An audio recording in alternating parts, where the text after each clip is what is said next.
카타르, 중동 UAE 아부다비에서 열리는 국제방산전시회 IDEX 2025에서 K9 등 한국산 무기가 주인공이 되고 있습니다. 지난 17일에 시작되어 21일까지 진행되는 IDEX 2025에는 전 세계 65개국 무려 1,350여 개 방산업체가 참여했습니다. 1993년부터 경년으로 개최하는 중동 지역 최대 규모의 육해공 동합 방산 전시회로 중동은 전 세계에서 국방비가 가장 높은 지역으로 군 현대화에 대한 수요가 가장 높은 지역입니다. 이에 이번 전시회에서 전 세계 거대한 방산 기업들이 최고의 무기를 가지고 경쟁을 벌이고 있습니다. 그런데 이번 IDEX 2025에서 가장 관심을 받은 무기는 현대로템이 만든 중동형 K2 전차였습니다.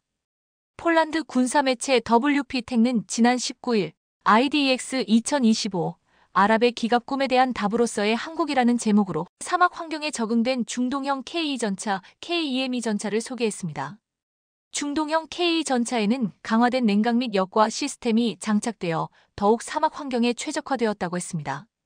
이 매체는 주목할 점은 이 전차가 이미 2023년 박람회에 출품되었지만 이번에 한국은 독일 MTU가 아닌 국산 1500마력 엔진을 장착한 전차를 가지고 돌아왔다는 것이라고 했습니다. 이것은 매우 큰 변화인데 독일은 유로파이터의 경우와 마찬가지로 자국 구성 요소가 포함된 무기의 배송을 차단할 수 있기 때문인데 사우디아라비아가 새로운 전차를 찾고 있는 상황에서 이는 굉장히 중요하다고 했습니다. 이런 상황에서 중동형 K2M2는 매우 좋은 기회를 가질 뿐만 아니라 이미 생산이 중단된 르클레르 전차를 보완하기 위해 구매를 원하는 UAE의 관심도 끌 수 있다고 했습니다. 전문가들은 사우디아라비아와 UAE의 전차 조달 시장이 무려 약 18조 원 124억 2천만 달러의 가치가 있다고 추정하고 있습니다. 사우디를 비롯해 UAE 등 중동 국가들이 꿈에 그리던 K2 전차를 구입할 수 있다고 했는데 여기에는 중동형 K2 전차에 한국산 파워팩, 엔진과 변속기가 들어간 것이 결정적이라고 했습니다. 현대로템은 전시된 중동형 K2 앞에 한국이 개발한 K2 MBT, 코리안 파워팩이라고 쓰여진 국산 파워팩을 전시해 놓았습니다. K2 전차용 국산 파워팩은 사막 지형에서의 우수한 성능을 인정받은 바 있습니다. 지난 2022년 튀르키예 알타이 전차에 탑재돼 아나돌리아 고원지대의 험난한 사막 지형과 환경에서 하루 200km 야지 주행을 완료하는 등 가혹한 시험평가를 통과했습니다. 그동안 중동에서는 국내 환경에 맞고 국제 정치적인 상황에 영향을 받지 않는 중동 국가들을 위한 전차가 필요했는데 한국이 이를 기어코 만들어낸 것입니다. 사우디와 UAE만 해도 18조 원의 전차를 살 수 있다고 했는데 여기에 카타르, 이라크 등 중동의 많은 국가들까지 합하면 천문학적인 시장을 한국이 점령할 수 있다고 했습니다. 그런데 지금 이 상황 속에 러시아와 중국이 발을 동동 구르고 있습니다. 폴란드 WP텍는 IDEX는 전 세계에서 가장 큰 규모의 행사 중 하나인데 여기에 러시아 T-90MS 최신형 전차가 전시되었지만 가장 흥미를 끌고 주목받은 것은 한국 K2 전차라고 했습니다.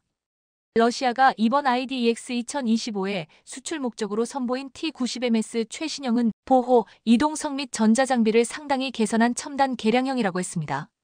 이 전차는 에밀 A2 에이브럼스나 레오파드 EA7과 같은 서방 모델과 경쟁하며 저렴한 가격으로 현대적인 솔루션을 제공하는데 잠재적인 구매자로 UAE, 사우디아라비아, 이집트와 같은 중동 국가와 러시아산을 많이 쓰는 인도라고 했습니다.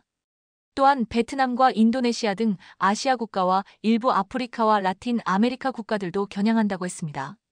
하지만 러시아의 야심과 달리 우크라이나 전장에 등장해 실체가 드러난 T-90을 보고서 누가 이 전차를 사겠냐는 말을 하고 있습니다. 지난해 영국 일간 텔레그래프는 러시아 최신 탱크 T-90과 T-90M에서 포탑이 제멋대로 회전하는 치명적 결함이 있다고 보도했습니다. 매체가 공개한 영상에는 우크라이나군이 탑승한 미국산 브래들리 장갑차의 근거리 공격을 받은 러시아 T-90M 탱크가 통제력을 잃더니 포탑이 빙글빙글 회전하는 모습이 담겼습니다.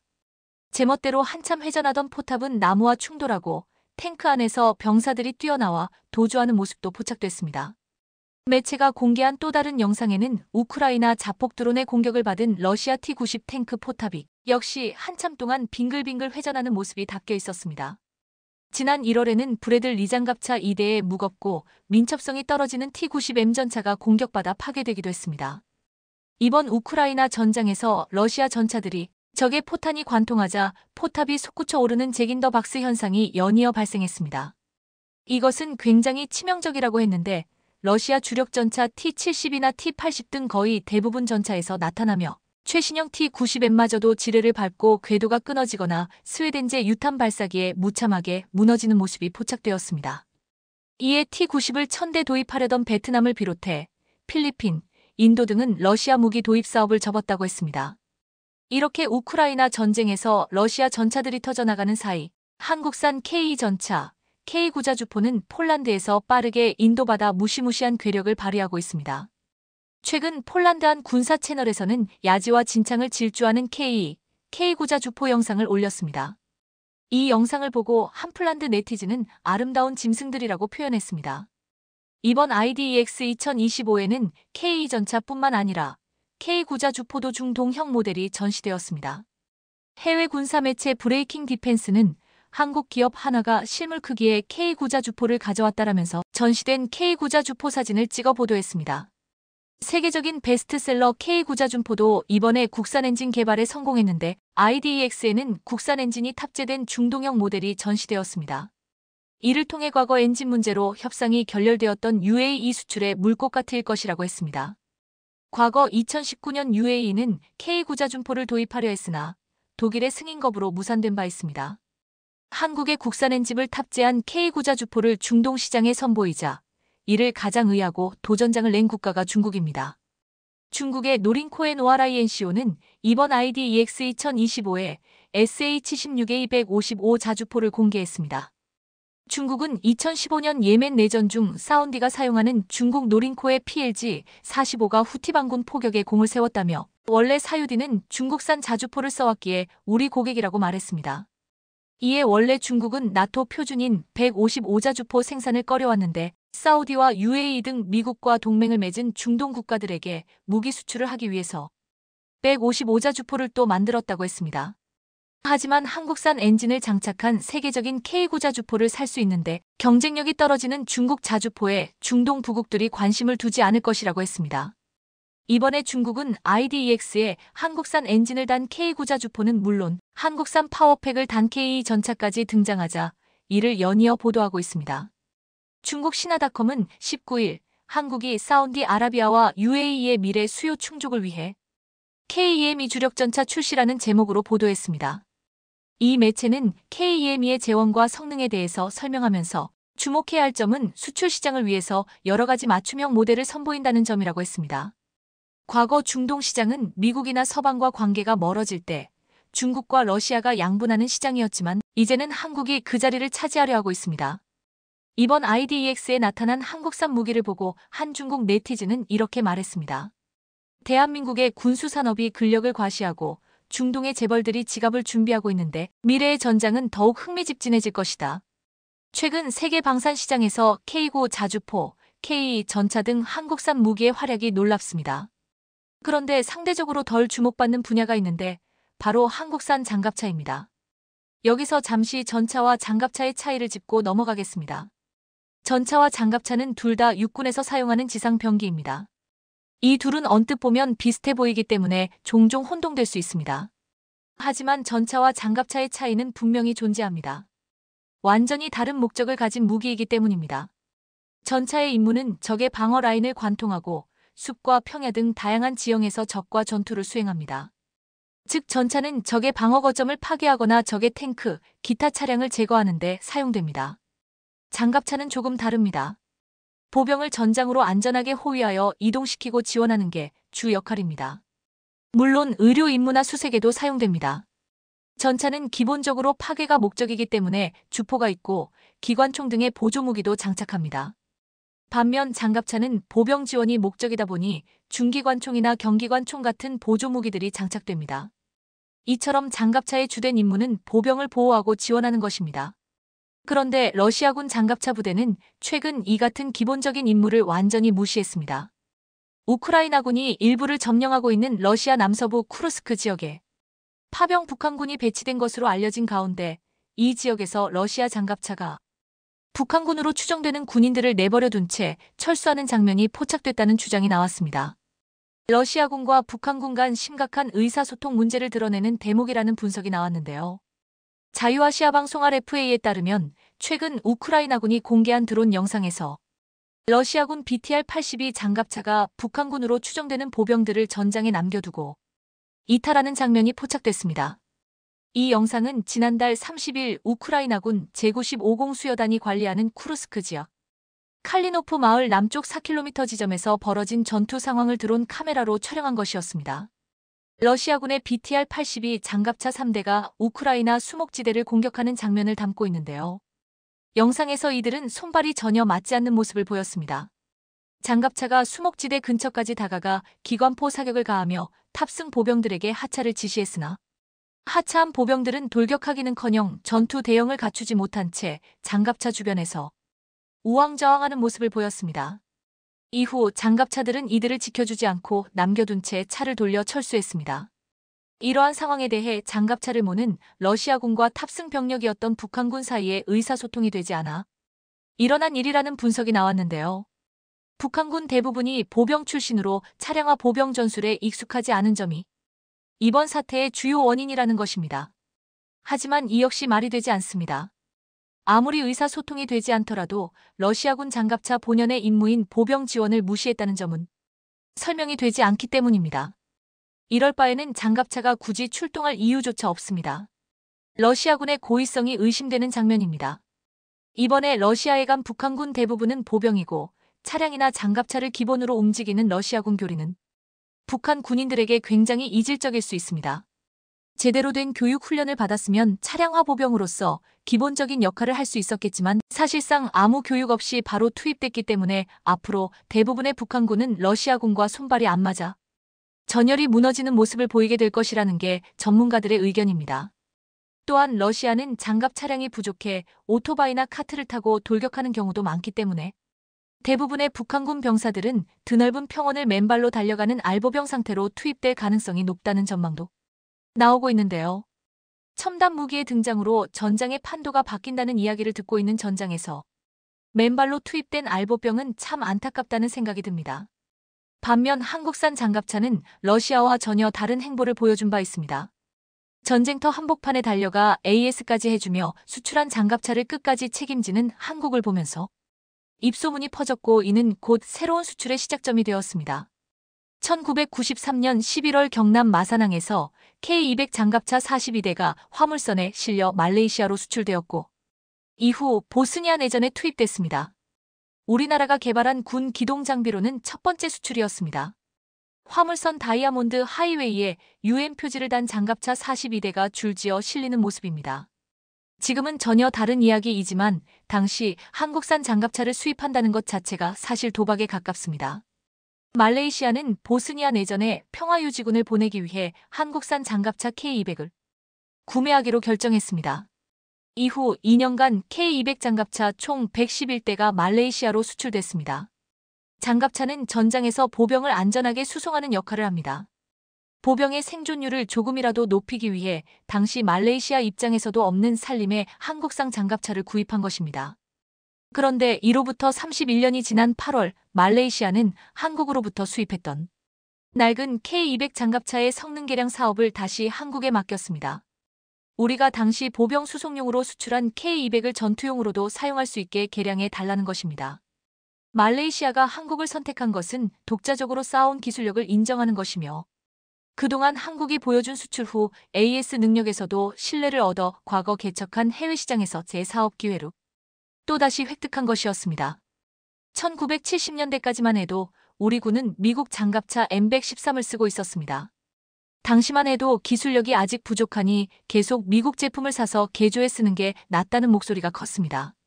하지만 우리 군 일부 깨어있는 기술자들은 당장 예산을 줄일 수 있을지는 모르지만 지금 우리 무기를 개발하지 않으면 앞으로 후회하게 될 것이라며 강하게 밀어붙였고 그 결과 한국형 장갑차를 개발하게 됐습니다. 당시 사업자로 낙점된 것은 M113을 정비해본 경험이 있는 대우중공업이었습니다. 하지만 장갑차를 직접 만들어 본 경험이 없었기에 개발팀은 M113 도면을 구해 반년 넘게 공부했고 미국 쪽 사람이 갖고 있던 설계도를 빌려 기초 공부 자료로 쓰기도 했습니다. 하지만 큰 난관 중 하나는 장갑차의 핵심 동력 장치를 무엇으로 만들지였습니다. 당시 국방부는 국산 엔진에 대한 불신이 커서 엔진과 변속기 모두 미국 제품을 쓰길 원했습니다.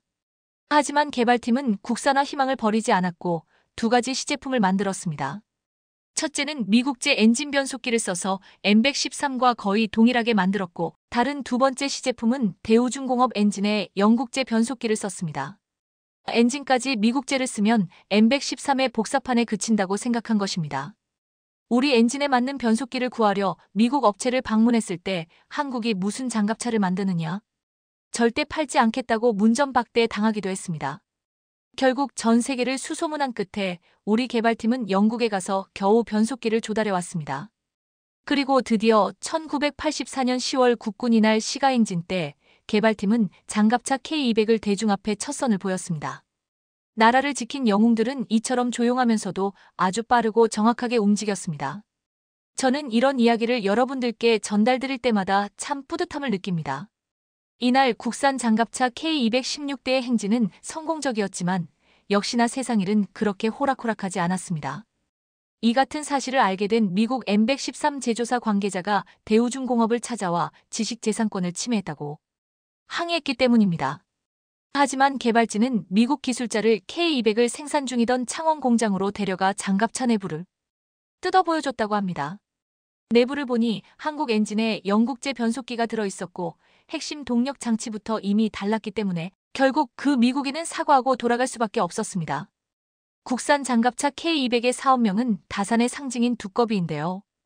독자 기술을 확보하면서 K200 장갑차는 이후 궤도형 화생방 정찰차 등 다양한 계열화 차량으로 재탄생했습니다. 그 이름처럼 장갑차 수천 대 생산으로 이어진 것입니다.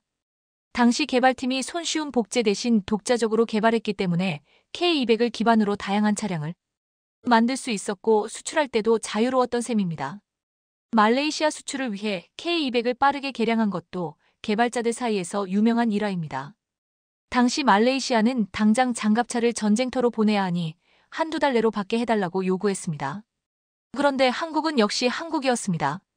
당시 대우중공업은 군과 협의해 당시 군에 납품된 K200을 빌려와 말레이시아가 원하던 지휘용, 의료용 장갑차 등으로 빠르게 바꿔서 보내주었습니다.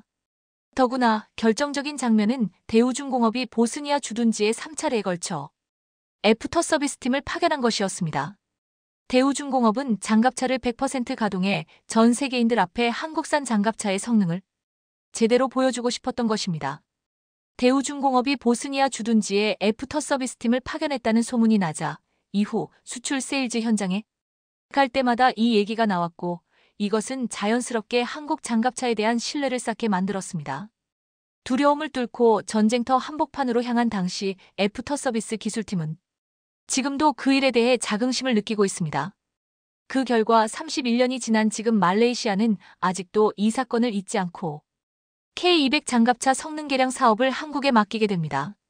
한화 에어로스페이스는 2024년 8월 말레이시아 특수차량 제조사와 K200 장갑차 성능 개량 사업 협력을 위한 계약을 체결했다고 발표했습니다.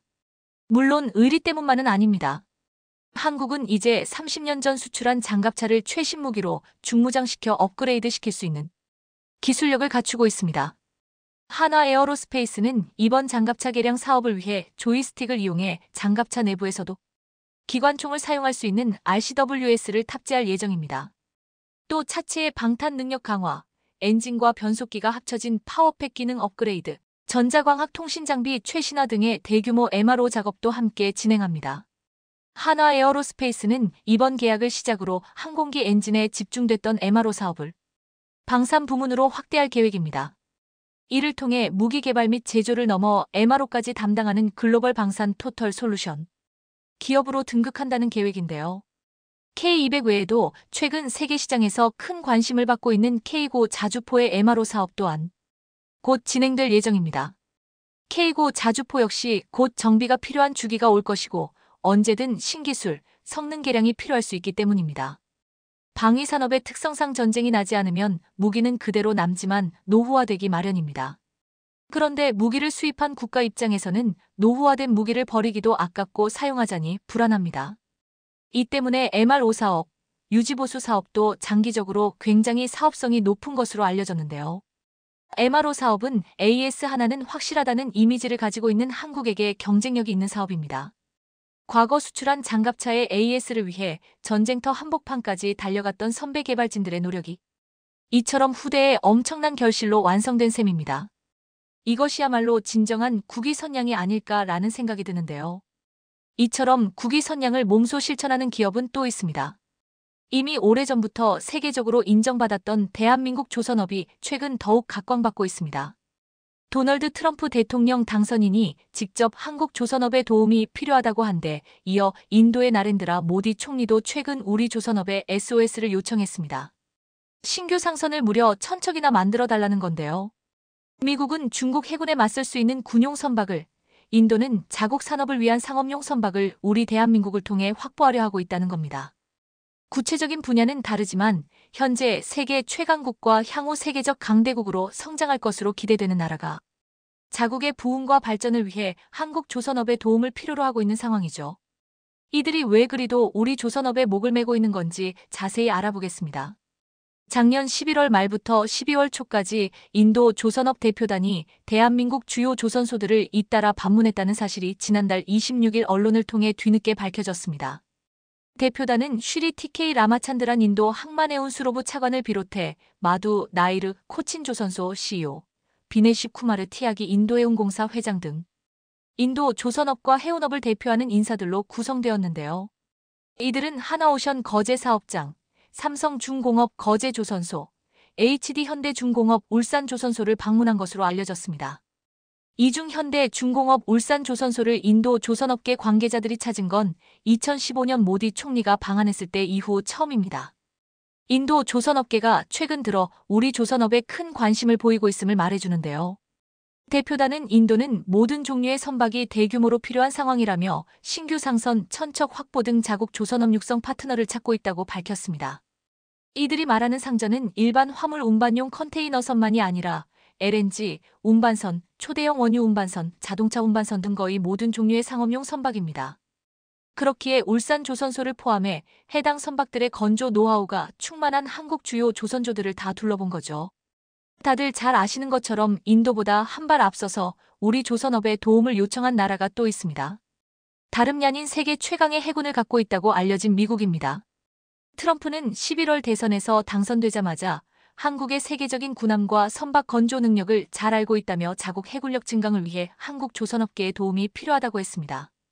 둘째가라면 서러울 미국 우선주의자인 트럼프가 이렇게까지 말했다는 것에서 미국이 우리 조선업의 도움을 얼마나 절실히 원하는지 알 수 있는데요.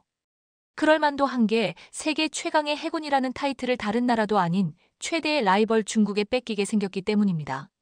미국 전략국제문제연구소가 지난달 18일 공개한 중국 군사력 평가 보고서에 따르면 함정 보유 규모만 놓고 보면 중국 해군은 이미 미 해군을 넘어 세계 최대 수준에 달해 있습니다. 작년 기준 미 해군 함정은 297척인데 반해 중국은 370척으로 73척이나 차이가 나는 것으로 확인되었습니다. 특별한 돌발 변수가 발생하지 않는다고 가정시 현 추세라면 2030년에는 미 해군 함정은 304척에 불과하고 중국 해군 함정은 435척이 돼 130척이 넘게 차이가 날 것으로 예상되고 있습니다. 중국이 대만을 침공할 경우에 대비하기 위해 미 해군이 2042년까지 필요로 하는 함정 규모로 추산된 381척에도 훨씬 못 미치죠.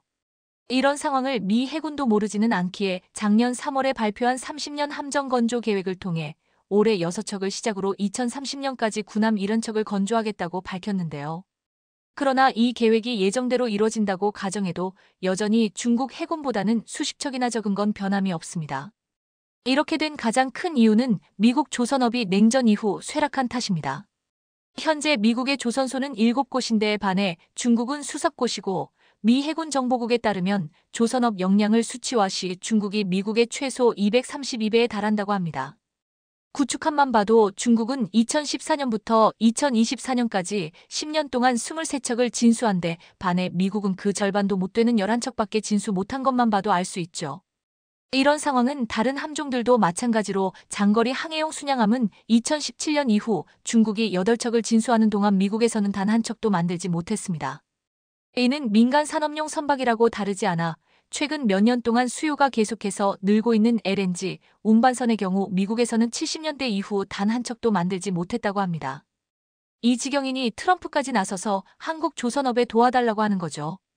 미국이 자국 조선업이 몰락해서 한국 조선업에 의지해야 하는 상황이라고 한다면 인도의 경우는 아직 걸음마 단계인 조선업을 키우기 위해 한국의 도움을 구하는 거라고 할 수 있습니다.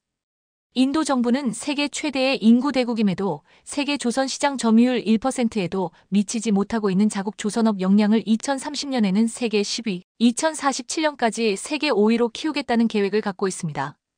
점유율 1%도 안 되는 나라가 5년 안에 탑 10 안에 들어가는 건 혼자 힘으로는 감당할 수 있는 목표가 아니니 조선업 노하우가 풍부한 한국의 도움을 얻으려고 하는 겁니다.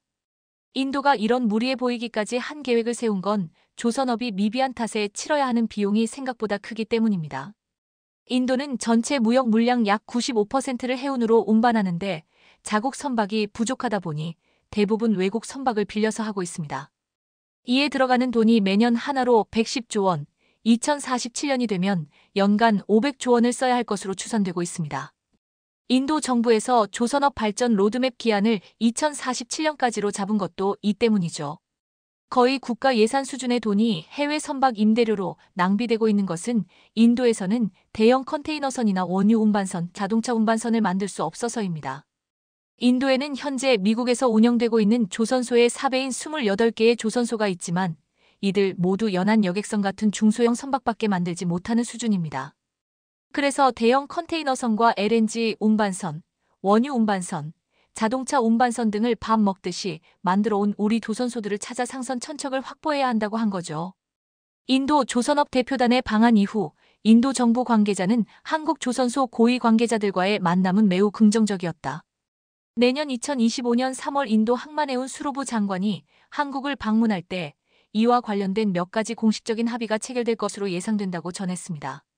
이에 따라 올해 봄 즈음이면 우리 업체의 인도 현지 조선소 설립이나 첨단 조선 기술 관련 파트너십 등 조선업과 관련된 인도와의 구체적인 협력이 이뤄지게 될 것으로 기대되고 있습니다. 인도가 조선업 발전을 위해 우리와 손잡으려고 하는 건 미국과 마찬가지로 중국을 의식해서인데요. 앞서 미국 상황을 설명해 드릴 때 말씀드린 대로 최근 중국의 조선업 역량은 세계적인 수준으로까지 올라왔습니다. 인도는 중국과 국경을 맞댈 정도로 지리적으로 가까이 있으니 멀리 갈 거 없이 중국의 도움을 얻는 것도 방법이 될 수 있을 것처럼 보이죠. 그러나 인도는 수십 년 동안 히말라야 지역을 중심으로 중국과 국경 분쟁을 겪고 있고 인구 대국이라 싼 인건비를 바탕으로 세계 주요 기업들의 생산기지 역할을 한다는 공통점이 있어 이 부분에서도 경쟁을 해야 합니다. 따라서 인도는 중국이 아닌 다른 나라를 협력 대상으로 삼으려고 하는데 그러면 현실적으로 남는 후보가 한국밖에 없다시피 합니다. 조선기술 관련 투자 및 협력에서 우리만 아니라 일본도 대상으로 고려하고는 있지만 천척의 신규 상선을 만들 수 있을 정도의 생산 역량을 갖춘 건 중국을 빼면 우리밖에 없으니 말입니다. 그것도 LNG 운반선이나 원유 운반선 등 고부가 가치 선박들이 주를 이룰 것으로 보이기에 우리 조선업계로서는 미국의 협력 요청에 이어 또 다른 대박으로 이어질 것으로 기대되고 있는데요. 한국 조선업의 도움을 기대하는 나라는 비단 미국과 인도만이 아닙니다.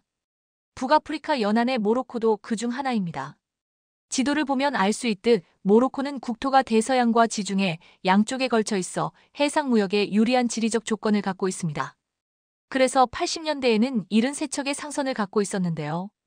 그러나 당시에는 수에즈 운하 때문에 수익성이 낮았던 데다 물류 인프라도 부족했기에 주요 해운사들이 사업을 정리해 2020년대에 들어서 모로코가 가진 상선은 16척밖에 없게 되었습니다. 그러다 최근 중동 지역의 불안정한 정세로 인해 수에즈 운하 대신 희망봉을 돌아서 유럽으로 가는 항로가 다시 각광을 받게 됨에 따라 모로코는 대외 무역 활성화 차원에서 2040년까지 상선 100척을 확보하기로 했습니다. 이를 위해 작년 11월 니자르 바라카 모로코 설비 수자원부 장관이 현대중공업 울산조선소를 찾아 현대중공업 경영진들과 관련 사안에 대한 협력을 논의했습니다. 모로코가 최소 수십 척의 선박을 발주할 것으로 예상됨에 따라 현대중공업 등 우리 업체들도 큰 이득을 볼 것으로 전망되는데요. 또한 모로코는 상선 확보에 그치지 않고 잠수함 사업도 진행 중인데 이 또한 우리 업체들이 수주할 수 있을 것으로 기대되고 있습니다. 현재 모로코 정부는 잠수함 2척을 발주하고 잠수함 기지 건설 계획도 세우고 있으며 올해 안에 잠수함 구입 사업과 관련해 최종 결정을 내릴 것으로 예상되고 있습니다. 작년 10월 에마니엘 마크롱 프랑스 대통령이 모로코를 순방해 프랑스 잠수함 수출 가능성에 대해 타진하긴 했지만 외신들은 현대중공업이나 하나오션 등 우리 업체들이 모로코 잠수함 사업을 수주할 가능성이 클 것으로 예상하고 있습니다. 우리 업체들이 프랑스에 비해 가격 경쟁력이 뛰어나서인데요. 이 밖에도 현대중공업과 하나오션은 폴란드의 잠수함 사업인 오르카 프로젝트의 수주도 노리고 있습니다. 하나로 8조 원 규모인 것으로 알려진 오르카 프로젝트는 잠수함 세척을 건조하는 사업으로 독일과 프랑스 업체들도 도전하고 있지만 이미 우리 무기들의 성능을 아주 잘 알고 있는 폴란드인 만큼 우리 업체들의 선전이 예상됩니다. 이렇게 우리 조선업은 민간 분야와 군사 분야를 가리지 않고 세계적으로 크게 인정받고 있는데요. 최근 새로운 정부가 들어서며 한국과 여러 가지로 마찰을 일으키고 있는 폴란드 정부이지만 몇 년 전부터 진행되어 온 ORCA 사업 일명 범고래 사업에 3조 5천억을 투입하여 최신의 잠수함을 4척가량 도입하기 위한 최종 순위에 또다시 한국을 최우선 협상 대상자로 포함시키면서 한국의 잠수함 기술을 적극적으로 원하고 있습니다. 10개 국가의 11개 업체가 경쟁하는 가운데 한국의 하나오션과 HD 현대중공업 두 기업이 모두 최종 협상 대상 3곳에 유력한 후보에 놓인 상황입니다. 사실상 한국의 잠수함이 확정적인 상황에 하나오션의 잠수함이냐 HD 현대중공업의 잠수함이냐의 문제인 상황에서 폴란드가 내건 핵심 조건 중 첫 번째, 200m 이상의 자망 심도와 30일 이상의 작전 지속 능력. 두 번째, 자체 무장을 통한 육상, 해상, 수중, 3지역 목표물 타격 능력. 세 번째, 전략무기 탑재를 통한 특수전 지원 능력 등 재래식 디젤 잠수함으로는 만족시키기가 상당히 까다로운 3가지 조건인데 여기에 하나오션이 제안한 장보고 상급 배치 잠수함이 해당 조건을 모두 만족시키는 최적의 모델일 수밖에 없는 이유가 있는데요. 스페인, 이탈리아, 프랑스, 독일 등 경쟁 국가들이 제안한 폴란드형 잠수함은 폴란드의 까다로운 요구사항을 맞추어 잠수함의 길이와 배수량, 작전 능력을 조절해 설계도를 새롭게 기획해 제출한 반면 하나오션의 장보고급 잠수함은 폴란드의 요구사항을 전부 충족시킬 뿐만 아니라 이미 얼마 전 한국에서 SLBM 발사까지 성공하며 실전 배치를 마쳤기 때문에 폴란드 임장에선 이미 검증된 완벽한 잠수함으로 보고 있습니다. 그리고 폴란드 언론들은 폴란드 국방부가 발표한 잠수함 요구 조건을 보고 이건 완전히 한국의 장보고급 잠수함을 사겠다라고 공고를 내린 것과 다를 바 없다는 그런 평가들 내린 적이 있습니다. 하나오션과 동등한 수준의 기술력을 자랑하는 HD 현대중공업의 경우도 11개 업체 중 유일하게 3,000톤급 KSS 잠수함과 2,000톤급 자체 설계 잠수함 2가지 플랫폼을 동시에 제안해 경쟁력을 높였습니다. 체급과 특수작전 방식이 다른 2가지 잠수함을 통해 작전의 다양성과 성공률을 높이는 전략을 사용한 것인데요. 이런 2가지 플랫폼 역시 폴란드에서 주의 깊게 보면서 하나오션과 HD 현대중공업의 사실상 양강 구도로 변해버린 상황입니다. 안타까운 점은 타국 잠수함 업체들은 1국가에서 1기업이 지원하며 원팀 전략으로 나오고 있지만 한국의 하나오션과 HD 현대중공업은 최근 국내외에서 다양한 사업의 수주 경쟁을 벌이고 있어 원팀 전략이 아니라 사실상 경쟁을 하고 있다는 것인데요. 따라서 수주 확대를 높이기 위해 마진율을 줄이고 상대국에게 제공되는 혜택을 늘리는 등 제살 깎아먹기식 경쟁을 하고 있는 상황입니다. 이런 경쟁 덕분에 폴란드 잠수함 수주 최종 단계까지 갈 수 있었지만 하나와 현대가 원팀으로 진행했다면 더욱 많은 이익을 볼 수도 있었다는 생각에 아쉬움이 남는 상황입니다. 하지만 한국의 업체들은 원팀이 아니어도 이미 기술력으로 증명을 해냈기 때문에 하나와 현대 모두 수주에 자신감을 드러내고 있는 상황인데요. 폴란드가 한국의 잠수함을 가장 탐내는 이유가 있습니다. 바로 리튬이온 배터리 덕분입니다. 기존의 잠수함들은 상대적으로 배터리 용량이 낮은 납축전지를 이용해 자막 능력과 직결되는 작전 수행 능력이 부족할 수밖에 없었습니다. 3일에 한 번꼴로 수면 위로 떠올라야 하는 납축전지 잠수함과는 다르게 한국의 리튬이온 배터리가 탑재된 잠수함들은 재래식 잠수함으로는 대형의 몸집을 자랑함에도 불구하고 최소 1개월 이상의 수중작전이 가능한 스펙을 지니고 있습니다. 여기에 납축전지 대비 무게는 4분의 1 수준이고 크기는 절반 수준이기에 잠수함 내부의 설계와 무장에도 긍정적입니다. 납축전지보다 효율이 월등히 좋은 리튬이온 배터리가 개발된 지는 꽤 오래되었지만 에너지 밀도가 높고 발열이 많은 만큼 대용량 배터리에 적용하는 경우 화재 및 폭발의 위험성이 항상 있기에 우리 주변에선 상대적으로 적은 용량의 스마트폰이나 노트북 등에 적용되어 왔습니다. 반면 남축전지는 에너지 밀도가 낮은 만큼 상대적으로 발화나 폭발에서 안전하다는 장점이 있는데요.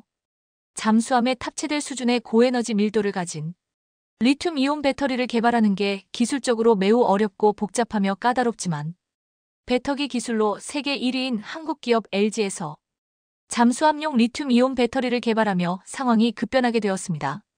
기존의 핵잠수함만 가능했던 한개월 이상의 수중 작전 능력을 재래식 디젤 잠수함에서도 확보하게 되었다는 것입니다. 그리고 잠수함의 눈이라 불리는 SONAR 즉 음파 탐지기를 보호하기 위한 인클로저를 티타늄 합금으로 자체 개발하여 함정의 정숙성을 60% 이상 향상시킨 것은 물론 무게도 2톤 이상 경량화하는 데 성공했습니다. 여기에 한화의 장보 고급에는 잠수함 발사 탄도미사일 SLBM-415가 10개는 있기에 폴란드가 필요한 특수작전 능력에 완벽히 부합합니다. 기존의 핵잠수함만이 가질 수 있었던 장기간의 수중작전 능력을 배터리 기술로 극복했고 유사시 특수작전을 수행할 수 있는 SLBM 발사 능력과 바다의 경운기라고 불리는 핵잠수함의 소음 대비 압도적으로 정숙해 탐지에 안 걸리는 능력 등 장점만을 조합해 만들어낸 재래식 잠수함의 최종 진화형으로 불리는 것이 한국의 장보고 3배치 2 잠수함입니다. 여기에 다른 유럽 국가들의 잠수함보다 저렴한 건 역시 장점이며 말로만 계획한 스펙이 아니라 현재 한국의 동해, 서해, 남해에서 실제로 작전을 하고 있기에 잠수함이 필요한 폴란드로서는 군침을 흘릴 수밖에 없는데요. 그런데 문제는 역시 돈입니다. 한국은 돈만 주면 수출에 아무 문제가 없다는 입장이지만 이미 지난 몇 년 동안 사상 최대의 국방 예산을 쓰면서 한국에게 40조 원의 줄 돈이 있는 폴란드가 추가로 3조 5천억을 줄 여력이 남아있는지가 문제인 것인데요. 폴란드 내부에선 이미 한국과 초대형 프로젝트 계약을 맺었기에 추가로 대출을 더 받아내야 한다는 여론이 나오고 있지만 한국에서 더 이상 대출을 제공할 수 없다고 밝히자 무기 교환 방식을 제공하고 있습니다. 우크라이나 현장에서 투입되어 사용 중인 무인기 드론이 그 대상인데요. 이미 1만 기 이상 실전 투입해 검증을 마쳤다는 것으로 폴란드는 자신이 개발한 드론을 한국에 적극적으로 판매하려는 상황입니다. 하지만 최근 공개된 폴란드 드론의 스펙은 대부분 중국에서 부품을 구해와 군사 소프트웨어를 이며 개발한 것으로 기초적인 수준의 기술력만 있다면 누구나 개발할 수 있는 수준의 무인기로 보이는 상황입니다. 폴란드는 한국산 무기를 탐내고 있지만 더 이상의 대출은 어렵고 절충교역마저 어려워진 마당에 남은 것은 유럽연합 EU로부터 대출을 받는 수밖에 없는 상황입니다. 또는 폴란드가 한국과의 거래에서 우위를 차지하기 위해 한국의 잠수함이 아닌 프랑스나 독일의 잠수함으로 계약을 할 것처럼 분위기를 조장한 다음 한국과 좋은 조건으로 계약하려 시도할 수도 있다는 전망이 제기되고 있습니다. 한국 입장에선 폴란드와 절충교역을 하거나 한국의 자본을 폴란드에게 빌려주면서 거래를 하는 것보다 중간에서 유럽연합 이보증 당사자로서 한국에게 지급 보증을 해준다면 한국의 수출 대금을 수금하기가 훨씬 수월해지는 장점이 있습니다. 물론 한국의 방산을 배척하려는 유럽연합 EU이지만 금융 거래는 또 다른 분야이기 때문인데요. 유럽은 이미 한국과처럼 사실상의 연방국인 상황이고 유럽연합 EU에서 폴란드와 같이 낙후된 동유럽 국가에 지급하는 국가 보조금 역시 상당하기 때문입니다. 과거 한국에 무기를 계약해준 폴란드 이전 정부는 유럽연합과 노선을 달리하다가 한국의 1년 국방 예산에 달하는 50조 원의 국가 지원금이 동결된 전적이 있습니다. 현재 독일, 프랑스와 노선을 같이 하며 한국 방산을 문제 삼는 투스크 총리가 집권하자 유럽연합은 폴란드에게 그동안 동결되었던 200조 원가량의 자금을 지급하는 등 빵빵한 지원을 아끼지 않고 있는데요. 그런데 문제는 폴란드 정부가 200조 원의 예산을 돌려받을 것을 가정하고 미리 어디에 어떻게 쓰일지 분배해놨다는 것으로 폴란드의 여러 가지 국가 예산에 배정되고 한국에게 지급될 현금은 거의 없는 것으로 보이는 상황입니다. 특히 러시아 가스관이 막히면서 에너지 주권을 되찾기 위해 수십조 원의 사회 인프라 비용이 투입되고 있는데요. 따라서 한국에게 적극적으로 대출을 요구할 수밖에 없는 상황입니다. 하지만 유럽연합이 나서서 한국과의 방산대금 거래에 지급 보증을 한다면 폴란드에게 방산무기를 그냥 헌납하게 될 일은 상당히 줄어들 것으로 보이지만 일각에선 유럽연합 역시 믿을 수 없다며 현금으로 주기 전에 무기를 줘선 안 된다는 입장을 고수하고 있습니다. 유럽연합이 지급 보증을 한다고 해도 막상 폴란드가 돈을 못 갚겠다고 버팅기면 어쩔 수 없이 물물 교환 형식의 절충 교역을 할 수밖에 없다는 것입니다. 과거 우리나라가 소련에 자본을 빌려주고 받지 못하게 되어 불곰 사업 명목으로 물건으로 대신 받은 전력이 있는 만큼 이번에도 제 돈을 받지 못할 확률이 남아 있습니다. 사실상 폴란드 잠수함 사업을 확정지은 상황에 우리가 걱정해야 할 것은 수출 대금을 하나도 빠지지 않고 어떻게 받아내느냐인 상황이 되었습니다. 폴란드가 다방면으로 한국에게 돈을 먼저 주기보다 방산무기부터 받아내려고 기를 쓰는 상황인데요. 우리 역시 절대로 그냥은 줄 수 없고 국가 안보가 위협받는 폴란드의 현재 상황을 최대한 이용하여 국익을 극대화해야 한다는 여론이 나오고 있는 상황입니다. 이번 소식을 마무리하기 전에 구독자분들을 위해 식약처로부터 혈압 감소 기능성을 인정받은 11가지 비타민, 미네랄과 코엔자임 Q10 영양제, 마찬가지로 식약처로부터 혈당 상승 억제 기능성을 인정받은 9가지 비타민, 미네랄 영양제를 공동구매 특가로 준비했으니 AI를 남에게 의존하면 미래를 개척하는 것은 점점 어려워질 것이다. 세계 최대 IT 가전 전시회 CES 2025에서 최태원 SK그룹 회장은 앞으로 AI 분야에서 한국이 독립을 해야 한다고 선언했습니다. 최근 미국이 AI 반도체 수출을 제한한다고 밝힌 상황에서 한국의 대표 반도체 기업 총수가 이례적으로 미국의 뜻에 어긋날 수도 있는 의견을 말한 것입니다. 이 발언 직후 미국과 중국뿐만 아니라 최근 반도체에 무려 100조에 가까운 돈을 투입하기로 한 일본까지 깜짝 놀랐다고 합니다. 바이든 미국 행정부가 임기를 일주일 앞두고 인공지능 AI 개발에 필요한 첨단 반도체의 신규 수출 규제를 13일 발표했습니다. 중국 AI 반도체 공급망을 옥죄기 위해 한국 등 동맹 외의 국가에 대해 AI 반도체 수입 상한을 두는 게 핵심입니다. 특히 제3국에 데이터 센터를 만들거나 제3국이 보유한 미국산 AI 반도체를 수입하는 우회로까지 들어맞겠다는 계획입니다.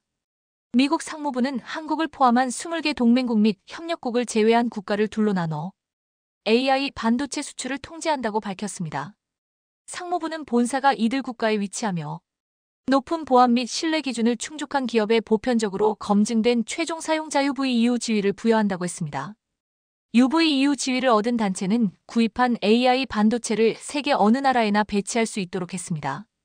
이는 데이터 센터 건립 소재지와 직결되는 문제이기도 합니다. 반면 중국, 러시아, 북한 등 우려 국가 20개에 대해선 기존의 수출 통제 방침을 유지했습니다. 해외로 수출된 미국의 첨단 반도체를 이들이 사용하지 못하도록 하겠다는 것입니다. 또 일부 폐쇄형 AI 모델이 우려 국가로 이전되지 못하도록 했습니다. 두 그룹에 들지 않는 국가에 대해선 미국에서 수입 가능한 반도체 수량의 한도를 설정했습니다. 상무부는 정책 시행 전 120일간 여론 수렴 기간을 거친 뒤 모는 20일 출범하는 트럼프 행정부가 정책을 수정할 수 있도록 했다고 밝혔습니다. 지나 러몬도 상무장관은 이 정책은 혁신과 미국의 기술적 리더십을 해치지 않으면서 세계적으로 신뢰할 수 있는 기술 생태계를 만드는 데 도움이 될 것이라며 관련 국가만보 위험으로부터 스스로를 보호하기 위한 것이라고 했습니다. 중국 상무부 대변인은 미국의 발표 직후 이번 조치는 중국과 제3자 간 정상적인 무역 행위에 장매물을 세우고 함부로 간섭하는 것이라며 바이든 정부가 업계의 합리적인 목소리에 귀를 닫고 성급하게 조치를 발표한 건 국가안보 개념을 확대하고 수출 통제를 남용한 사례다. 제3자 간 무역 규칙의 명백한 위반 행위로 중국은 이에 강력히 반대한다고 밝혔습니다. 이어 바이든 정부는 수출 통제 조치를 남용해 여러 국가의 정상적인 교역을 심각하게 방해하고 시장 질서를 심각하게 파괴하고 있다면서 이는 글로벌 과학기술 혁신에도 심각한 영향을 미치고 미국 기업을 포함한 전 세계 기업에 심각하게 손해를 끼친다며 미국 측 조치를 강력 비판했습니다.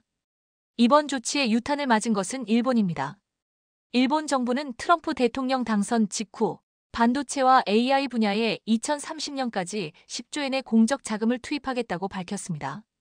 미중 갈등 속 각국이 반도체 산업의 기간 산업화를 목표로 경쟁적인 지원책을 펼치고 있는 가운데 이에 뒤처지지 않고 국제 경쟁력을 확보하기 위해 속도를 내겠다는 의도입니다. 미시바 시게루 내각이 내건 지방경제 활성화와 연결하려는 목적도 있습니다. 이시바 일본 총리는 최근 기자회견에서 향후 10년간 50조엔을 넘는 관민 투자를 끌어내기 위해 새 지원 프레임을 책정한다고 밝혔습니다. 새 지원 계획에 따른 경제 파급 효과는 160조엔 1,440조 원으로 전망했습니다. AI 반도체 산업 기반 강화 프레임이라는 이름의 지원 계획은 보조금과 정부 기관을 통한 출자, 민간 융자에 대한 채무 보증 등이 거론되고 있습니다. 니혼 게이자이 신문 등 일본 매체들은 최첨단 반도체 양산을 목표로 하고 있는 기업 라피더스를 염두에 둔 것이라고 보도했습니다. 라피더스는 도요타 자동차, 소니그룹 등 8개사가 출자해 2022년 설립한 회사로 미국 IBM의 기술 협력을 받아 2027년 2나노미터 제품 양산을 준비하고 있습니다. 사실상 국책 파운드리 회사로 일본 정부는 라피더스에 최근까지 9,200억 엔 8조 3천억 원을 지원했습니다. 라피더스는 현재 홋카이도 지토세에 공장을 짓고 있습니다. 공장은 2월 완공 예정입니다. 고미케 마스요시 라피더스 사장은 최근 기자회견에서 12월부터 제조장치의 반입을 시작해 내년 4월 라인을 가동할 예정이라며 단 하루의 지면도 없다고 자신감을 보였습니다. 문제는 미국의 반중 정책입니다. 반도체 업계는 라피더스 제품의 중국 판매망이 막힐 경우 첨단 반도체 시장에 안착하기 쉽지 않을 것이라고 보고 있습니다. 라피더스는 판매처 용도에 따라 반도체를 설계 단계부터 공동 개발하는 게 특징인데 처음부터 파운드리 큰손인 매플, 아마존 등과 손잡기는 쉽지 않을 것이란 이유입니다. 미국의 의도는 일본은 중국에 반도체를 판매하지 말고 미국산 반도체를 구입하라는 것입니다. 반도체 자립은 꿈도 꾸지 말라는 것입니다. 반면 한국은 다릅니다. 미국이 자랑하는 AI 반도체는 한국의 도움이 없으면 생산이 불가능합니다. 먼저 SK하이닉스는 엔비디아가 사용하는 HBM 물량 대부분을 공급하고 있습니다. 현재 HBM3이 12단 제품을 공급 중인데 올해 상반기에 HBM3이 16단 샘플을 공급하고 하반기에는 HBM4 12단 출시할 계획으로 알려져 있습니다. 이와 관련해서 최태원 회장은 CES 현장에서 열린 기자간담회에서 모늘 젠슨 황 엔디비아 CEO가 직접 만나 이것저것 많은 얘기를 나눴다고 말했습니다. 최태원 회장은 SK의 HBM과 엔비디아의 그래픽 처리 장치와 관련해 서로 제품에 대한 개발 속도를 높이자는 얘기를 했다면서도 과거에는 엔비디아 측에서 사양에 맞춰 더 빨리 개발을 해달라는 요구가 있었는데 최근에는 SK의 AI 메모리 반도체 개발 속도가 엔비디아가 요구하는 속도를 뛰어넘고 있다고 말했습니다. 현재 SK가 가지고 있는 기술력에 대한 자신감을 읽을 수 있는 부분입니다. 여기에 최태원 회장은 피지컬 AI 사업과 관련해서도 의견 교환을 했다고 밝혔습니다. 피지컬 AI는 로봇, 자율주행차와 같은 하드웨어에 탑재되는 AI입니다. 챗GPT와 같은 소프트웨어 AI와 달리 물건을 짚거나 움직이는 등 물리적 활동에 대한 판단이 중요합니다. 앞서 엔비디아는 CES를 통해 관련 피지컬 AI 플랫폼 코스모스를 출시한다고 밝혔습니다. 최태원 회장은 젠슨, 황씨 이영는 한국이 제조업이 강하고 관련 노하우가 많이 남아있다고 보고 있다면서 코스모스와 관련해 앞으로도 여러 협력을 하면 좋겠다고 했다고 전했습니다. 최태원 회장은 AI 데이터 센터 관련 사업의 확장을 추진하겠다는 계획도 밝혔습니다. 그는 AI 데이터 센터 관련 비즈니스를 중점 추진 과제로 삼고 있다며 데이터 센터를 얼마나 효율적으로 짓고 데이터 센터 운영에서 인풋 대비 아웃풋을 어떻게 관리할까를 고민하고 있다고 했습니다. 데미터 센터는 AI 가동을 위한 핵심 인프라입니다. SK는 데이터 센터가 막대한 전력을 요구하는 만큼 데이터 센터에 에너지를 얼마나 효율적으로 공급하느냐, 데이터 센터 소모 전력을 얼마나 줄일 수 있느냐 등에서 커다란 사업 기회가 있다고 판단하고 있습니다. SK는 이번 CES 부숨에서도 데이터 센터에 공급되는 전력을 최적화하는 AI 오퍼레이터, 데이터 센터의 열을 효율적으로 잡는 액침 냉각 기술 등을 전면에 내세웠습니다. 동시에 최태원 회장은 한국의 AI 독립이 중요하다는 의견도 밝혔습니다. 최태원 회장은 간담회 말미에 미자리에서 꼭 하고 싶은 말이 있다면서 우리가 필요한 건 스스로 만들어야 한다는 것이라고 강조했습니다. 현재 챗GPT의 오픈 AI나 구글, 메타, 마이크로소프트 등 미국 빅테크들이 AI 개발을 주도하는 것에 대해 과거 증기기관이나 인터넷의 사례처럼 미래에는 AI가 없는 시대로 돌아갈 수 없는 상황이 온다며 AI를 남에게 의존하면 미래를 스스로 개척하는 건 상당히 어려운 일이 될 것이라고 했습니다. 앞으로 AI 시장에서 미국을 따라가는 것이 아니라 독보적인 길을 걷겠다는 선언으로 볼 수 있습니다. 새로운 기술을 두고 갈등이 빚어지고 있는 것은 미국도 마찬가지입니다. 그리고 이는 한국에게 기회가 될 수 있습니다.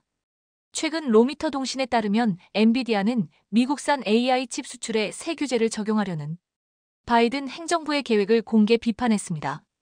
네드 핑클 엔비디아 부사장은 이메일 성명을 통해 퇴임이 얼마 남지 않은 바이든이 미국 경제에 해를 끼치고 미국을 후퇴시키며 미국의 적국에게 유리한 결과를 초래할 정책을 제정해서 취임 예정민 도널드 트럼프 대통령 당선인을 앞서가려 하지 않기를 촉구한다고 밝혔습니다. 앞서 블룸버그 통신은 소식통을 인용해 바이든 행정부가 동맹국을 제외한 다른 국가에 대한 첨단 AI 반도체 판매를 제한하는 새로운 수출 통제를 계획 중이라고 보도했습니다. 앞서 언급한 것처럼 중국이 동남아시아나 중동과 같은 제3국에 세운 데이터 센터에 엔비디아가 생산한 첨단 AI 칩을 탑재하는 식으로 기존 수출 통제를 우회하지 못하도록 차단한다는 의도입니다. 핑클은 바이든 행정부가 계획 중인 정책이 반중국 조치로 위장되어 있지만 극단적인 국가별 제한으로 전 세계에 있는 컴퓨터가 타격을 입고 세계 각국이 대체 기술을 찾아야 하는 상황으로 몰릴 것이라고 경고했습니다.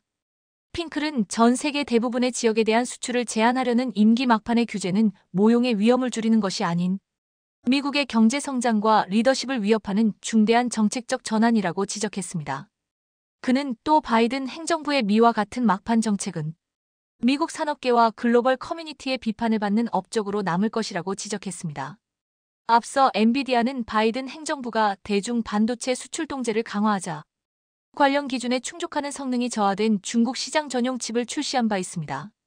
그러나 월스트리트 저널에 따르면 일부 미국 정부 관계자들은 이러한 움직임이 규제의 취지에 어긋난다며 불만을 드러낸 것으로 전해집니다. 지나 러먼도 미 상무부 장관도 2023년 12월 반도체 수출 통제에 대한 업계의 반대에 아쉬움을 표출하면서 중국의 위협에 눈을 크게 뜨고 협력해야 한다고 강조했습니다. 엔비디아 외에도 여러 기업들이 추가 규제에 대한 우려를 표명한 상황입니다. 오라클의 켄 글루익 부사장은 블로그를 통해 바이든 행정부가 이 규제가 모든 규제 중 가장 중요하다고 주장하지만 실제로는 미국의 이익을 보호하기보다는 극단적인 규제 과잉을 초래한다고 지적했습니다. 아마존, 마이크로소프트 MS, 메타 등 미국 기술 산업을 대변하는 미정보기술산업협회 ITIC는 추가 규제가 기업들의 컴퓨팅 시스템 판매 능력에 자의적인 제약을 가하고 글로벌 시장을 경쟁사에 넘겨주는 결과를 초래할 것이라며 비판했습니다. 미국 기술업계가 공개 비판에 나섰지만 정치권에서 규제 확대 필요성을 강조하고 있어서 양측 갈등이 심화될 것으로 전망됩니다. 바이든 행정부는 중국의 AI 기술 개발을 막기 위해 2022년 10월부터 국가안보를 이유로 다양한 규제를 도입했습니다. 업계 관계자들은 첨단 반도체나 서버를 해외에 판매할 때마다 미국 정부 허가를 받아야 하면 고객사들이 성능이 조금 떨어지더라도 안정성과 편의성을 위해 중국산 제품을 선택할 것이라고 주장합니다. 그 결과 중국 기업들이 미국의 AI 기술력을 따라잡을 것이라는 우려가 나옵니다. 반면 일부 공화당 인사를 포함한 대중국 강경파는 현재 수출 통제에 허점이 있어서 중국이 미국의 첨단 기술에 여전히 접근할 수 있기 때문에 더욱 강력한 규제가 필요하다고 주장하고 있습니다. 또 바이든 행정부가 한 발 늦게 움직여서 중국이 통제 대상이 된 제품을 사전에 비축해뒀다고 지적합니다. 미국 공화당 주도의 하원 중국 공산당 특별위원회는 바이든 행정부의 새로운 규제가 중국의 야망을 차단할 수 있는 한 세대에 한 번이나 있을 기회라고 부르며 이를 추진할 것을 촉구했습니다. 앞서 지난 2일 위원회는 중국이 제3국을 통해 미국 기술에 접근하기 위해 불법인 방법과 허점을 이용하고 있고 미국이 전 세계적인 차원의 대응을 취할 필요가 있다고 강력히 믿는다고 밝혔습니다. 공화당 지도부가 민주당 소속 대통령의 입장을 지지해 주요 산업계와 충돌하는 것이 매우 이례적이라는 평가가 나올 정도입니다. 트럼프는 당선 이후 수출 통제에 대한 입장을 직접적으로 밝히지는 않았습니다.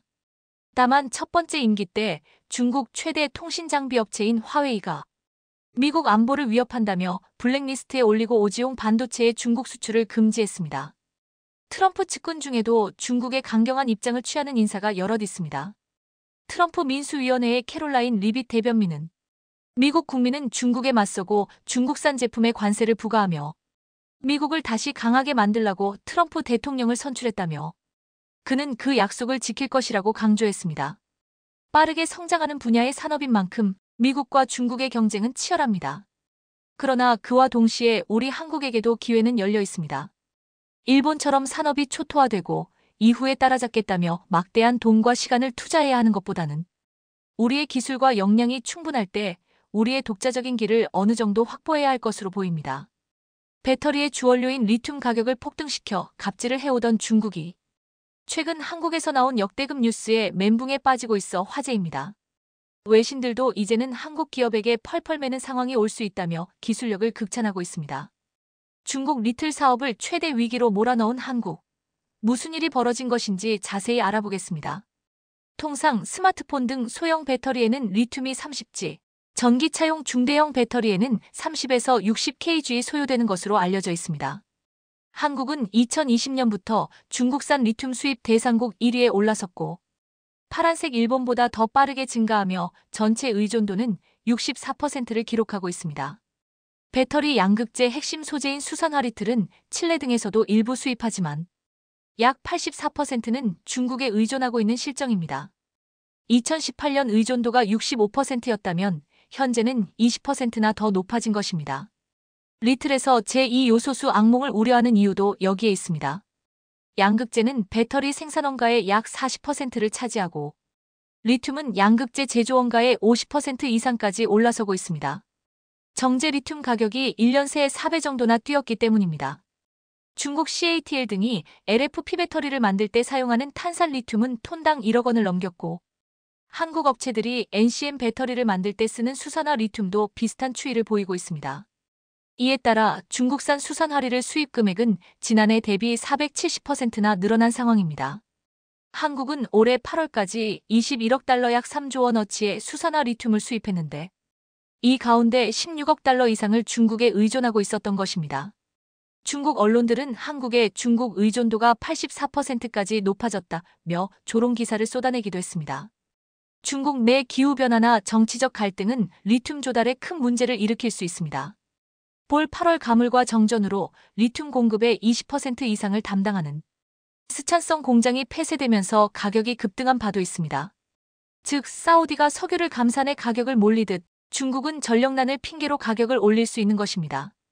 그리고 올해 중국에서의 전기차 판매량이 작년보다 2배 늘어난 600만 대로 예상되고 있어 자국 내 우선 공급 분위기에 따라 리튬 가격 급등을 부채질하고 있습니다. 이런 문제의 근본 원인은 글로벌 리튬 정제 시설이 대부분 중국에 몰려있기 때문입니다. 리튬은 다른 광물보다 상대적으로 매장량이 풍부하지만 정제하려면 상당한 시간과 비용이 소요됩니다. 채굴 과정에서 환경 파괴 우려가 크기에 인허가가 까다로운 면도 있습니다. 리튬 매장량이 가장 큰 국가는 칠레로 41% 비중을 차지하고 이어 호주가 25%, 중국은 7%에 불과하지만 정제는 대부분 환경오염 규제가 느슨한 중국이 맡고 있는 것입니다. 그래서 리튬 거래는 달러화가 아닌 위안화로 이루어지는 면이 있습니다. 일론 머스크는 리튬 정제 사업에 대해 톤을 피겨내는 면허 라이선스 투 프린트 머니로 비유하기도 했습니다. 테슬라 또한 2024년 가동을 목표로 미국 텍사스주에 수산화 리튬 정제 공장을 추진하고 있는 상태입니다. 미국은 전기차 구매 시 최대 7,500달러의 보조금을 지원하고 있습니다. 지난 8월 발효된 미국 인플레이션 감축법 IRA에 따르면 미국이나 미국과 FTA를 맺은 국가에서 생산된 광석 비중을 2027년까지 80%로 높여야 보조금을 받을 수 있는 상황입니다. 광석 관련해서는 중국이 타겟이라는 의견도 이 때문입니다. 국내 배터리 3사도 중국 이외 국가에서 수산화 리튬을 확보하기 위해 사활을 걸고 있습니다.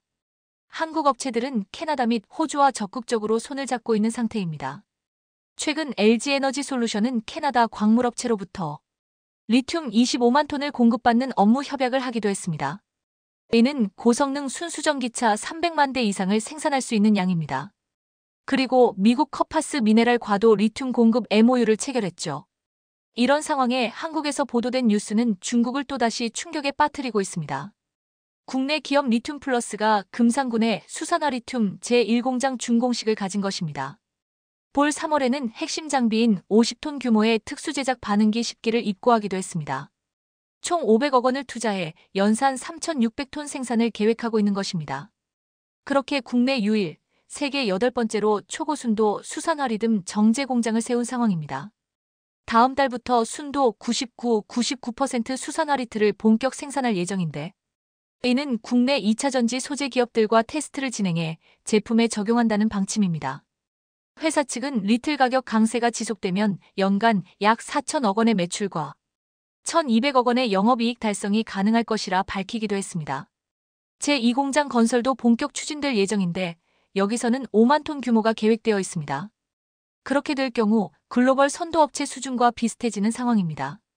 현재 중국 간평 리틀이 연 7만 톤, 미국 기업 알버말이 37,500톤, 칠레 SQM이 연 2만 톤 정도를 생산하고 있습니다. 리튬 플러스는 장기적으로 연산 30만 톤을 생산해 글로벌 1위가 되겠다고 밝힌 상태입니다. 해당 회사는 저급 탄산 리틀을 초고순도 수산화 리틀로 변환하는 기술력을 보유하고 있습니다. 최근 조달청에서 활용도가 낮은 탄산 리듬 290톤을 대여했으며 이를 수산화 리틀로 정제한 뒤 국내 3대 배터리사에 판매를 계획하고 있습니다. 조달청은 리틀, 망간 등 수입 의존도가 높은 희소급속 구종을 비축하고 있습니다. 탄산 리튬도 보유 조이였으나 그동안 정제기술 미비로 활용되지 못했던 면이 있습니다. 그런데 리틀 플러스가 까다로운 조건을 모두 통과하며 대여에 성공했던 것입니다. 제1공장 초기 생산을 위한 원재료는 모두 확보했다는 설명입니다. 해당 회사는 화학물질 제조 수입 관련 3대 인증을 마치기도 했습니다. 이에 대한 기술력은 코스닥 상장사 EV 첩단 소재도 알아봐 지난 7월 50억 투자 결정을 내렸죠. 그리고 곧바로 50톤 규모의 탄산리를 공급 계약을 체결하며 협력에 나서고 있습니다. 그런데 세계가 주목한 내용은 리듬 플러스의 생산 방식입니다. 현존하는 대부분의 리튬 정제 공장은 다량의 황산이 사용되고 전기와 인력 소요량이 많다는 단점이 있습니다. 그런데 리틀 플러스는 유기용매를 사용하지 않아 오염 발생을 원천적으로 억제할 수 있습니다.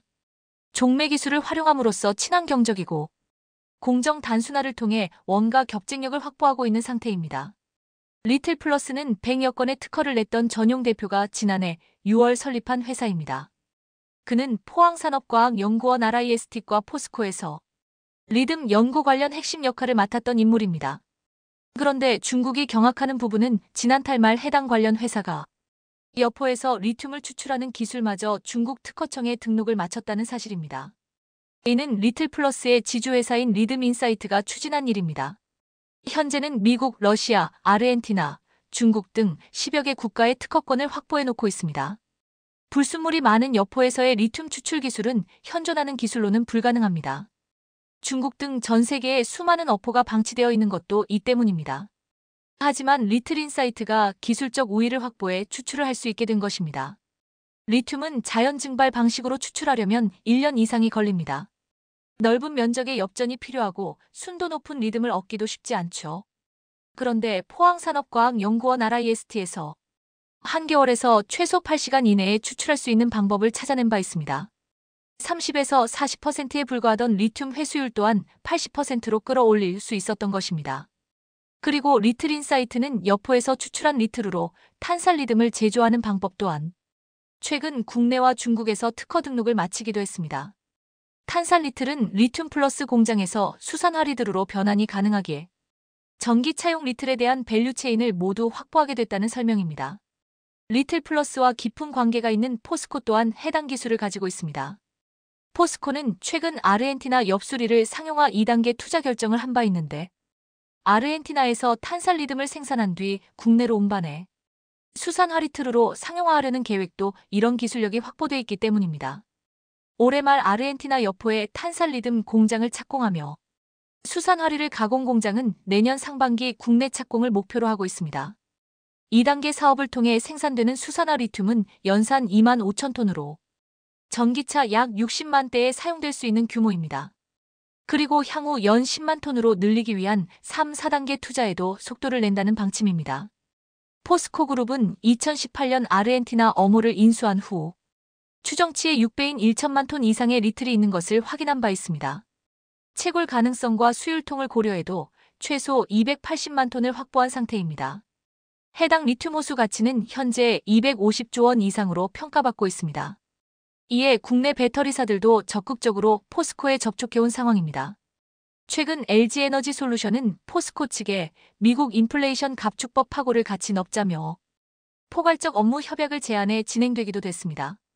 이는 LG에너지솔루션이 국제신용평가사 평가에서 CATL을 능가하는 결과로도 이어지고 있습니다.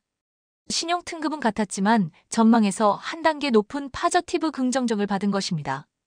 S&P에 따르면 축적된 깅엄과 규모의 깅제를 통해 향후 2에서 3년간 수익성 향상이 기대된다는 설명을 했습니다. 인플레이션 갑축법 발효로 CATL의 미국 비즈니스 기회가 제한된 점도 평가에 영향을 미친 것으로 나타났습니다. 글로벌 전기차 배터리 시장 점유율은 CATL이 34%인 반면 LG에너지솔루션은 14%로 2위를 기록하고 있지만 국내 기업들의 소재 경쟁력 향상으로 격차는 빠르게 줄어들 것이란 분석입니다. 리틀 가격이 급등하면서 LFP 배터리에 비상이 걸린 것도 한국의 호재입니다. 중국이 주로 생산하는 LFP 리드 민산절 배터리는 한국 NCM니켈망간 코발트 배터리보다 가격 경쟁력이 있다는 평가를 받아왔지만 리틀이 더 많이 사용되기에 가격 차이가 크게 줄고 있는 것입니다. 이런 상황에 리듬플러스와 포스코의 친환 경적 정제는 전 세계 소비자를 한국으로 몰려오게 할 가능성이 높습니다. 한국은 기술력을 더욱 높여 중국 의존도